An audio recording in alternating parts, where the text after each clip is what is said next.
12 मार्च 1993 को मुंबई में एक के बाद एक 12 सीरियल ब्लास्ट होते हैं। इन हमलों में 257 लोग मारे जाते हैं और 700 से भी ज्यादा लोग जख्मी हो जाते हैं। ये हमले भारत के बाहर बैठे दाऊद इब्राहिम और उनकी डी कंपनी ने करवाए थे। हमले के बाद उस वक्त महाराष्ट्र के सीएम का स्टेटमेंट आता है कि मुंबई में 12 नहीं 13 जगह पर ब्लास्ट हुए थे। कुछ साल बाद यही नेता अपनी किताब में खुलासा करते हैं कि उन्होंने जानबूझकर ये झूठ बोला था ताकि ये लगे कि इन धमाकों में सिर्फ हिंदुओं को टारगेट नहीं किया गया। रॉ के फॉर्मर ऑफिसर एनके सूद ने अपने एक इंटरव्यू में बताया था कि उस मुख्यमंत्री ने उस वक्त हमले को लेकर झूठ इसलिए बोला था क्योंकि वो दाऊद इब्राहिम का काफी करीबी था।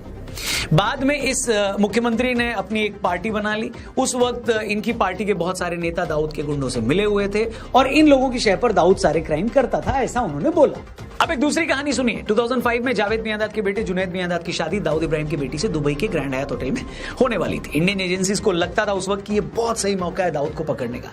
तब एजेंसीज ने उस बारे में उस वक्त की यूपीए सरकार से परमिशन मांगी तो गवर्नमेंट ने अपने हाथ खड़े कर दिए, कहा कि ना आप लोगों को जो करना है करिए, हमें शामिल मत करिए। इसके बाद एजेंसीज ने सोचा कि चलो ये काम छोटा राजन से करवाते हैं जो एक टाइम में दाऊद के बड़े क्लोज था। यही वो टाइम था जब जनवरी 2005 में आज के एनएसए आईबी चीफ के अपने पद से रिटायर हो गए थे। तब एजेंसीज ने उन्हें इस ऑपरेशन की कमान सौंपी थी।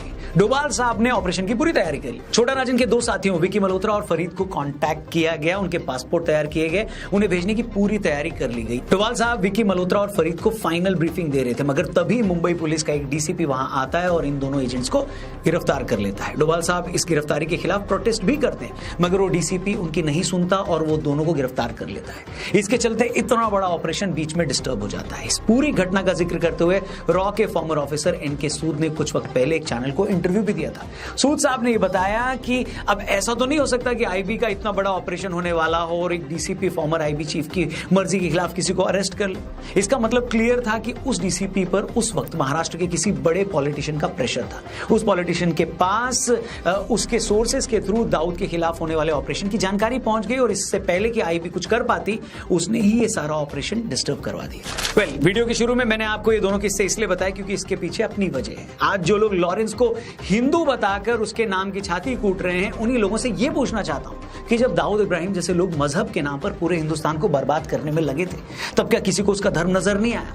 अभी तो ऐसे दो ही किस्से सुना है, मगर ऐसे दो नहीं 200 किस्से हैं जो आपका सिर शर्म से नीचा कर देंगे। और दाऊद ही नहीं, अतीक अहमद से लेकर मुख्तार अंसारी, शहाबुद्दीन तक ऐसे बीसियों माफिया हैं जिनके किसी एक क्राइम पर भी इस दोगली जमात की कभी जुबान नहीं खुली। तो दोस्तों जो लोग आज ये बोल रहे हैं ना कि लॉरेंस बिश्नोई को कुछ लोग इसलिए सपोर्ट कर रहे हैं क्योंकि वो हिंदू है, तो मैं उनसे पूछना चाहता हूं कि यही सपोर्ट जब दाऊद इब्राहिम, अतीक अहमद, मुख्तार अंसारी जैसों को मिलती है तब ये क्यों नहीं बोला जाता कि उन्हें सपोर्ट सिर्फ इसलिए मिल रही है क्योंकि वो एक खास मजहब से? लॉरेंस को रॉ सपोर्ट कर रही है या नहीं कर रही है, उसे सरकार सपोर्ट कर रही है या नहीं कर रही है, इस पर तो सिर्फ अंदाजा लगाया जा रहा है। उस दाऊद को बचाने के लिए कैसे एक नेता आईबी का ऑपरेशन तक रुकवा देता है ये सबको मालूम है। वो भी उस दाऊद को बचाने के लिए जिसने भारत में 93 के मुंबई धमाके करवाए, 2008 में 26/11 के मुंबई अटैक करवाए, पुणे की जर्मन बेकरी में ब्लास्ट करवाकर 60 लोग मरवाए और 2013 में आईपीएल में मैच फिक्सिंग कांड करवाया और इसके अलावा भी न जाने कितने लोगों को मरवाया, कितनों से वसूली की, कितनों को ड्रग सप्लाई की। वो दाऊद जिसे भारत ही नहीं अमेरिका ने भी मोस्ट वांटेड टेररिस्ट की लिस्ट में डाल रखा है और जिस पर आज भी $25 मिलियन अमेरिकी डॉलर का इनाम है। अब आप ही सोचिए, उस दाऊद को भारत के ही नेता सपोर्ट करते थे, बचाते थे, उसके काले कारनामों में उसके हेल्प करते थे। महाराष्ट्र का ये नेता ही नहीं, इसके अलावा गुजरात का एक और बड़ा लीडर जो एक टाइम पे एक सबसे पुरानी पार्टी के प्रेसिडेंट का सलाहकार हुआ करता था, वो भी दाऊद का बड़ा क्लोज था और गुजरात में दाऊद का जितना कारोबार था वो सब उन्हीं की मदद से चलता था। यही रीजन है कि 93 से लेकर 2011-12 तक देश में दर्जनों बम ब्लास्ट हुए। इन ब्लास्ट में हजारों लोग मारे गए। हमने यूपी के फॉर्मर डीजीपी विक्रम सिंह जी से अपने पॉडकास्ट पे बात की थी। इस बातचीत के दौरान उन्होंने बताया कि कैसे दो सिपाही अतीक के घर पर किसी मामले में पूछताछ करने चले गए थे। इस बात से अतीक को इतना गुस्सा आया कि उसने उनमें से एक सिपाही को तड़पा के मार दिया और उसके टुकड़े करके सड़क पर फेंक दिया। इतना ही नहीं, उस टाइम के सीएम ने अतीक से हाथ जोड़कर यह बोला कि अतीक भाई आप दूसरे सिपाही को छोड़ दें।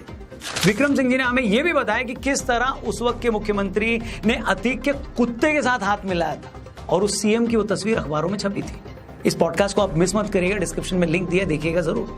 लेकिन एक बार जरा सोच कर देखिए कि इस खूंखार क्रिमिनल जिसके गुर्गे किसी से भी वसूली कर लेते हैं, किसी भी राह चलती लड़की को उठा लेते हैं, किसी का भी मर्डर कर देते हैं और उस स्टेट का सीएम बजाय ऐसे लोगों को जेल में डालने के उस अपराधी के, उस क्रिमिनल के कुत्ते के साथ फोटो खिंचवा रहा है। क्यों खिंचवा रहा है? क्योंकि उसे उसकी कौम के वोट चाहिए, क्योंकि उसे उस गुंडे से अपने काम निकलवाने। हैरानी और शर्म की बात है कि मुख्तार अंसारी से लेकर अतीक अहमद और शहाबुद्दीन तक सालों तक ये लोग गुंडे ही फैलाते रहे। हमारे मेन स्ट्रीम नेता उनके पैरों में पड़े रहे ताकि इन दो कौड़ी के गुंडों की कौम के वोट इन्हें मिल पाए। तब किसी को इसमें मजहब का एंगल नजर नहीं आया। उल्टा जब अतीक अहमद जैसों का इनकाउंटर हुआ तो ये सब ऐसे चिल्लाने लगे जैसे कोई गौरक्षक गुंडों के हाथों मारा गया हो। वहीं आज एक सीएम अगर ये बोल रहा है कि मैं सारे माफियाओं को मिट्टी में मिला दूंगा तो इन लोगों के पेट में दर्द हो रहा है। अच्छा, हमारे कल्चर में ना मरे लोगों की बुराई करने का चलन नहीं है, लेकिन ये भी सच है कि इसी अतीक का खौफ इतना था कि 11 जजों ने इसके केस सुनने से मना कर दिए थे। इस दाऊद का खौफ इतना था कि इससे पूछे बिना फिल्मों में हीरो नहीं लिए जाते थे। उस वक्त बड़े बॉलीवुड स्टार्स को इसके दरबार में हाजिरी लगानी पड़ती थी और जो इसकी बात नहीं सुनता था उसका वही हश्र होता था जो गुलशन कुमार जी का हुआ था। मगर लॉरेंस के खिलाफ बोलने वाले ये बेशरम लोग उनके खिलाफ कभी कुछ नहीं बोलेंगे। हम साफ कर दें कि, और पहले भी हमने बोला है कि हमारी लॉरेंस बिश्नोई या किसी गैंगस्टर से कोई हमदर्दी नहीं है, होनी भी नहीं चाहिए बॉस। लेकिन टेररिज्म की तरह जो लोग गैंगस्टर की बुराई करने से पहले ये देखते हैं कि उसका रिलीजन क्या है, धर्म क्या है, उनको जरूर शर्म आनी चाहिए। और आज का वीडियो बनाने का मकसद भी यही है। यही सेक्शन आज लॉरेंस बिश्नोई की पॉपुलैरिटी को इस तरह से देख रहा है कि वो हिंदू है, इसीलिए उसके अपराधी होने को सेलिब्रेट किया जा रहा है। ऐसे चंपुओं को मैं यही कहना चाहूंगा कि भाई यहां बात हिंदू या किसी और धर्म की नहीं है। बात यह है कि भारत कोई नॉर्थ कोरिया तो है नहीं जहां लोग अपनी मर्जी से कोई गाना भी नहीं सुन सकते। ये एक डेमोक्रेसी है। यहाँ इंजीनियर राशिद जैसा अलगाववादी और भारत विरोधी आदमी भी जेल से लोकसभा का इलेक्शन जीत जाता है। अमृतपाल को भी जेल से 4 लाख वोट मिल जाते हैं और वो जीत जाता है चुनाव। अब ये दोनों कानून की नजर में अपराधी हैं या यूं कहें कि आरोपित हैं, तभी तो जेल में। फिर भी जनता इन्हें चुनाव में जिता रही है। यही बात गैंगस्टर्स को भी लेकर है। भाई उनके अपराधी होने का उनकी लोकप्रियता से, उनकी पॉपुलैरिटी से कोई कनेक्शन नहीं है। वो गलत काम करते हुए भी पॉपुलर हो सकते हैं। लॉरेंस बिश्नोई बेशक कानून की नजर में अपराधी है, मगर जो लोग उसको पसंद करते हैं उनके पास अपने लॉजिक है। हम उन लॉजिक्स को सही या गलत नहीं मानते, मगर इतना जरूर है कि इसे उसके हिंदू होने से नहीं जोड़ना चाहिए और आप नहीं जोड़ सकते। मगर यहां भी कुछ लोगों की बेशर्मी और हिपोक्रेसी साफ दिखती है। लॉरेंस जैसों के फेवर में अगर 2 लोग भी खड़े हो गए हैं तो एक कौम ने उसे उनके धर्म से जोड़ दिया है। लेकिन देश के मोस्ट वांटेड अपराधी दाऊद इब्राहिम जैसों पर तो आज तक 5 फिल्में और वेब सीरीज बन चुकी है। अभी पिछले साल ही नेटफ्लिक्स पर एक और वेब सीरीज आई थी, मुंबई मेरी जान, वो भी दाऊद की लाइफ पर बनी थी। इस वेब सीरीज को भी फरहान अख्तर के प्रोडक्शन हाउस ने प्रोड्यूस किया था। इससे पहले 2007 में shoot out at Wadala film आई थी, वो भी दाऊद की लाइफ से के कुछ इंसिडेंट्स पर बेस्ड थी, जिसमें अनिल कपूर और जॉन इब्राहिम मेन रोल में थे। 2017 में दाऊद की बहन हसीना पारकर की लाइफ पर इसी नाम से एक मूवी आई थी। इसके अलावा निखिल आडवाणी की डी-डे और इमरान हाशमी की once upon a time in Mumbai फिल्में भी दाऊद के आसपास बनी थी। और इन फिल्मों के अलावा हिंदी फिल्मों में ऐसे कितने कैरेक्टर हैं जो सीधे दाऊद इब्राहिम पर बेस्ड है। मेरा क्वेश्चन ये है बॉस कि लॉरेंस बिश्नोई को लेकर तो सोशल मीडिया पर लोग पोस्ट कर रहे हैं, उसी से एक सेक्शन को उनका धर्म दिखने लगा है कि देखो इनको सेलिब्रेट कर रहे हैं, इन्हें ऑब्जेक्शन होने लगा है कि उसे हीरो क्यों बनाया जा रहा है। लेकिन दाऊद का महिमा मंडन तो बड़े बड़े डायरेक्टर्स और एक्टर्स फिल्में बना बनाकर लगातार कर रहे हैं। उसका क्या मतलब, जो आदमी घोषित तौर पर आपके देश का दुश्मन है उसे एंटी हीरो दिखाकर भी आप उस पर कोई मूवी कैसे बना सकते हो? ऐसा करके कहीं ना कहीं आप उस आदमी के कैरेक्टर को जस्टिफाई कर रहे हो, उसी के क्राइम को ग्लोरीफाई कर रहे हो। तब तो कोई ये नहीं कहता कि दाऊद पर मूवी इसलिए बनाई जा रही है ताकि उसे हीरो मानने वाली एक कौम के दर्शकों को थिएटर लाया जा सके। मगर लॉरेंस पर किसी ने एक पोस्ट भी लिख दिया तो इन्हें उसका धर्म नजर आने लगा। अरे यही याकूब मेमन था, 93 के मुंबई धमाकों के लिए दोषी पाया गया था, उसे फांसी की सजा दी गई थी। मगर बेशर्मों और वामपंथियों की कौम उसकी फांसी रुकवाने के लिए आधी रात को सुप्रीम कोर्ट तक चली गई। मतलब जिस आदमी पर इल्जाम था कि 93 के धमाकों में उसने साथ देकर 250 लोगों की जान ली, ये उसे बचाने सुप्रीम कोर्ट चले गए। इतना ही नहीं, उसका जनाजा निकला तो उसमें भी हजारों लोग शामिल थे। तब किसी ने नहीं कहा कि एक आतंकवादी के जनाजे में इतने लोग शामिल होकर क्या साबित कर रहे हैं। क्या ये बताने की कोशिश की जा रही है कि तो क्या हुआ, उसने सैकड़ों लोगों की जान ली, वो तो हमारे लिए हीरो है। पर यहां पर लॉरेंस के केस में उसको धर्म से कनेक्ट कर दिया गया, वो भी इतने आराम से। थोड़ा शर्म करना चाहिए बॉस। मतलब शक्ल कैसी भी हो ऊपर वाले को तो दिखानी पड़ेगी, है कि नहीं? तो ये बात भी अच्छे से समझ लीजिए। मैं वीडियो में 10वीं बार दोहरा रहा हूं कि लॉरेंस बिश्नोई अगर गैंगस्टर है तो उसे कानून के हिसाब से सजा मिले, लेकिन उसके 2-4 सपोर्टर्स को आगे रखकर प्लीज ये ढिंडोरा मत पीटो कि वो तो हिंदू डॉन है।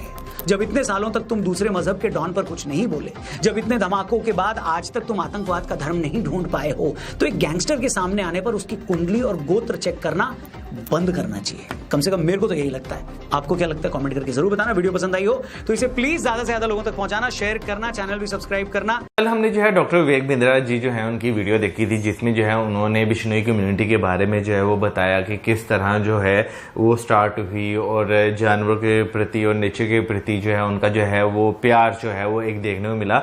लेकिन भाई आप जब देखते हैं एक समाज में लोग रहते हैं तो भाई आपको जो है ना, कल भी मैंने बात की थी कि हर तरह के जो है लोग देखने को मिलते हैं, लेकिन जो है ना भाई हमारे यहाँ पे जो है ना एक सिस्टम जो है ना उसमें बहुत ज़्यादा फ्लॉस जो है वो आपको देखने को जो है मिलते हैं कि हम जो है ना किसी भी चीज़ को जो है वो सीरियस नहीं लेते। बिल्कुल, और मैं ये कहूँगी कि जिस तरह से हम लोगों ने कल बिश्नोई कम्युनिटी के बारे में जिस तरीके से उन्होंने नेचर को लेकर, एनिमल्स को लेकर जो एक सेक्रीफाइस किया, जो योगदान दिया और अभी तक योगदान दे रहे हैं, उसके बारे में जानने को मिला।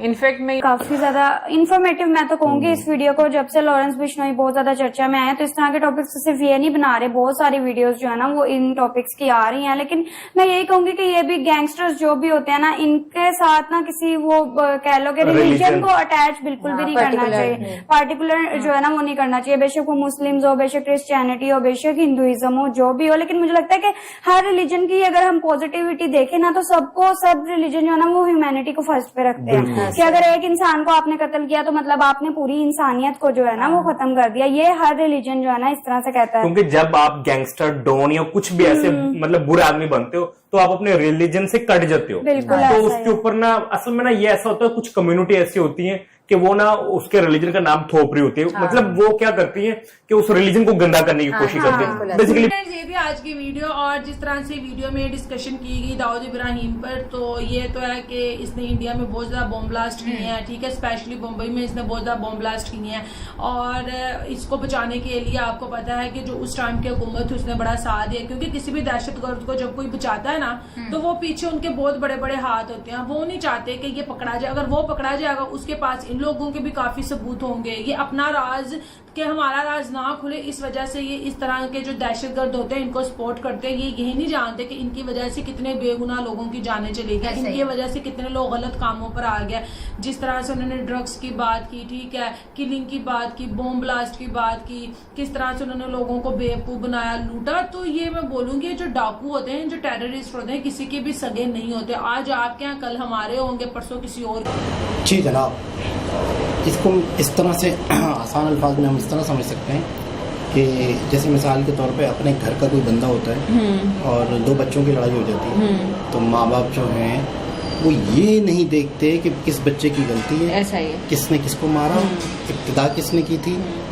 सामने वाले का सर फूटा हुआ होगा, अपने बच्चे को गले से लगाएगी, ऐसा ही है, इसने मारा है, इसने मेरे बच्चे पे हाथ उठाया है। ये मतलब आप ये तो देखो कि आपके बच्चे की गलती क्या है। आपका घर का बच्चा है तो सही है वो, बिल्कुल ऐसा थोड़ी है यार। आप मतलब कमाल है, मतलब ये वाकई 100% सोचे। जैसे अब जैसे लॉरेंस बिश्नोई का मामला चल रहा है, उसको भी लोग मजहब का रंग दे रहे हैं कि मजहब, हाँ, हिंदू है तो उसको लोग सपोर्ट कर रहे हैं। मतलब क्या, ये समझ नहीं आ रहा। अब जैसे दाऊद इब्राहिम वाला मामला था, दाऊद इब्राहिम यूँ समझ लो कि जी बिश्नोई के चाहने वाले जी राजपूत खानदान के राणा राजपूत साहब इसके ऊपर बातचीत करेंगे। हाँ जी, अच्छा, बिश्नोई जी की अगर बात करें जनाब, ये बात बिल्कुल सही है कि किसी भी धर्म के साथ नहीं जोड़ना चाहिए। अगर बिश्नोई के अपने जो मामलात हैं वो जिस तरह से भी हुए हैं, वो सारी डिटेल हमको भी पता है, हमने भी बहुत सारे वीडियोस देखे हैं, आप लोग तो हमसे ज्यादा जानते हैं। लेकिन ये कहना कि एक हिंदू समाज से जोड़ना, हिंदू धर्म से उसे जोड़कर तो इस कार्ड को यूज करना और हिंदू जो लोग हैं, हिंदू जो समाज है, उसको डिग्रेड करने की कोशिश करना कि ये माफिया हैं, ये इस तरह से हैं, हिंसा करती हैं, फसाद की जो एक कह लें कि एक वजह है, वो नहीं होना चाहिए। तो ये सारी चीजों को मद्देनजर रखना चाहिए। और हिंदू और मुस्लिम वाला कॉन्सेप्ट यार अब